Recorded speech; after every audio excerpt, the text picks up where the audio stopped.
네, 고등어TV의 대입 전략입니다. 오늘은 그 2017년도부터 변화되는 대입 전략 내지는 대입의 변화된 모습을 중심적으로 이야기를 해보려고 합니다. 2017년이면 간단하게 말하면 처음에 써놓은 것처럼 수시가 70%로 늘어납니다. 2016학년도만 해도 70%가 조금 안 되는 것이었죠. 하지만 2017년이 되면 수시가 70%로 확대됩니다. 그리고 약간의 혼선은 좀 있긴 했지만 어떤 대학 같은 경우에는 모든 선발 인원을 전부 수시에서 선발하겠다라고 발표한 학교도 있습니다. 그리고 특히 서울권에 있는 대학, 우리가 보통 말하는 조부님의 인서울권의 15개 정도 대학 중에는 수시의 비율이 70%보다 훨씬 높은 학교들이 또 많이 있습니다. 무슨 얘기냐면 2017년도가 되게 되면 정시보다는 수시로 가는 것이 훨씬 더 쉬울 수밖에 없다. 당연하죠. 모집인은 이렇게 비율이 바뀌어 있다라는 겁니다. 이제 그동안 정시가 중요하다라고 하는 주장을 하는 것이 굉장히 많았습니다. 특별히 뭐 얘기하고 싶은 데도 있지만 별로 얘기하고 싶지 않죠. 왜냐하면 거기 같은 경우는 굉장히 큰 기업이었지만 이미 성장 곡선이 완전히 꺾여가지고 지금 뭐 인터넷에서는 2등, 3등으로 금방 전락해버리는 그 회사 같은 경우는 매번 큰 설명회를 개최해가지고 항상 정시가 중요하다. 왜? 수시에는 최저학력 기준이 있으니까 또 정시다 이렇게 했던 거죠. 그러나 정시는 정말 가기 힘들어졌다라는 겁니다. 이게 10명 중에 7명을 수시로 뽑는다는 겁니다. 그리고 7명 중에 또 6명이 학생부 전형으로 뽑는다라는 겁니다. 그러니까 수능이라고 하는 것이 약해질 수밖에 없다는 겁니다. 그러니까 실제말로 이제 그런 얘기까지 나죠. 옛날처럼 수능이라고 하는 것을 자격고사화할 수도 있다. 뭐 이렇게 얘기가 나옵니다. 정말 그럴 수 있다는 생각도 듭니다. 이제 왜냐? 과목마다 정말 난이도를 다 조정을 해서 다 낮추기 시작했죠. 정말 영어 같은 경우는 수능에서 보통 한 문제 틀리면 2등급 되는 경우가 많이 발생했습니다. 국어도 그랬고요. 이렇게 되면 의미가 없어진다라는 겁니다. 다시 말해서 수능이 변별력이 점점 떨어진다라는 겁니다. 그러면 대학은 떨어진 변별력을 뭘로 할 거냐? 수시에서 자기네들이 알아서 뽑겠다로 갈 수밖에 없다 이겁니다. 그러면 또 이렇게 얘기하죠. 그럼 대학 마음대로 하라고 하냐? 그러면 뭐 그게 네 마음대로냐? 이렇게 얘기하죠. 그리고 나서 수시 전형을 나쁘다고 얘기하는데 사실은 또 그렇지 않습니다. 수시 전형은 복잡하지만 바꿔 생각해 보세요. 대학이 복잡할까요? 아니죠. 사회가 복잡하니까 대학도 복잡해진 거라는 겁니다. 복잡한 사회에 맞는 학생들을 선발해야 되고 맞는 학생들을 배출해야 되기 때문에 대학도 각각의 특성이 있는 학생들을 뽑게 된다.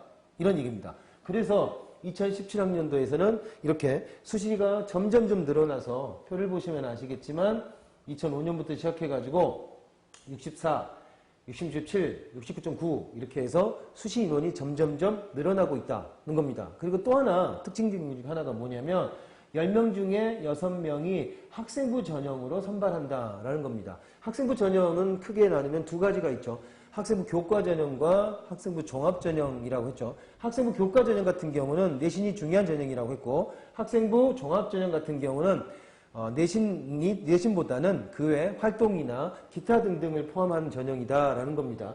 여기서 점점점 많이 늘어나고 있는 것, 가장 중요한 것은 학생부 종합 전형이다라고 하는 것입니다. 왜냐? 학교가 보통 이제 학교의 레벨이 올라갈수록 많이 뽑는 전형이 학생부 종합 전형이기 때문에 앞으로도 학생부 종합 전형이 점점점 중요할 수밖에 없다. 이렇게 봐야 된다라는 겁니다. 또 하나, 자, 2017년이 되게 되면 2017년부터는 논술, 적성, 특기자 이런 것들이 축소되는 추세다라는 겁니다. 적성은 정말로 이제요. 적성부터 얘기하면 적성 같은 경우는 굉장히 많이 줄었죠, 지금. 2017년에는 4,500명, 5,000명이 채 안 되는 겁니다. 그리고 금호공대나 한성대 이런 데들이 적성고사를 폐지하고 있습니다. 그래서 적성으로 갈 수 있는 대학 중에서 가장 좋은 대학이 어디냐 물어보면 좋은 대학이란 말이 좀 어폐가 있지만요. 가천대 정도가 적성으로 갈 수 있는 최고의 대학입니다. 그래서 적성은 전략적으로 택하기가 상당히 위험한 전략일 수밖에 없다 이겁니다. 논술 같은 경우도 줄어들긴 합니다. 뭐 한두 개 정도 줄어들긴 하는데 사실은 언론에서는 논술 줄었다라는 얘기를 하기 굉장히 좋아하더라고요. 하지만 논술은 그렇게 줄어들지는 않습니다. 기껏해야 몇십 명 줄어드는 정도? 뭐 이 정도일 뿐이지. 또 그리고 중요한 건 뭐냐면 중상위권 대학들, 인서울에 있는 대학들은 전부 논술고사를 실시하고 있습니다. 이게 무슨 얘기냐면 실제로 뽑아봤더니 내신 좋은 놈보다 논술 성적 좋은 놈이 더 적응 잘하고 공부 잘하더라 라는 건 이미 증명됐기 때문에 논술 전형으로 학생을 뽑는 것을 포기하지는 않는다라는 겁니다. 그리고 예전처럼 문과 같은 경우는 제시문을 길게 하고 어렵게 해가지고 난이도가 정말 제시문만 해도 독해하기 힘들 정도의 어려운 제시문을 내고 했던 것들이 이제는 없어졌습니다. 이과 같은 경우에도 교육과정을 벗어나 있는 수학 문제 정말 처음 들어볼 수밖에 없는 이런 것들을 문제 띵 내놓고 했지만 이제 문이과 공이 작년에 조사한 바에 따르면 굉장히 보수적으로 계산을 해봐도 교육과정을 넘어간 것을 찾아보니 사실 몇 문제 안 되더라 이겁니다. 지금은 수학도 마찬가지 문과도 제시문 자체를 그렇게 말도 안 되는 난이도가 있는 이런 문제를 내지 않더라라는 거죠. 그건 뭐냐면 그렇게 어렵지 않더라도 충분히 자기들이 이제 뽑을 만한 정도의 난이도를 만들어서 평가할 수 있다라는 자신감을 대학들이 갖고 있다는 얘기입니다. 그래서 논술 전형 같은 경우는 줄어든다고 해도 크게 줄어들지 않고 거기다가 중상위권 대학 같은 경우는 내가 그동안 못했던 내신이나 모의고사 성적보다 한 레벨 높은 대학을 갈 수 있는 또 방법 중에 하나가 논술이기 때문에 논술 전형 같은 경우에는 어느 정도 계속 유지돼 갈 거다 이런 얘기입니다. 그러니까 이것을 계산해 보면 2017학년도부터는 이제 변화가 이렇게 되기 때문에 학생부라고 하는 것을 기본적으로 생각을 해야 된다는 거죠. 지금 설명 중에 하나가 빠진 게 있었죠. 뭔가요?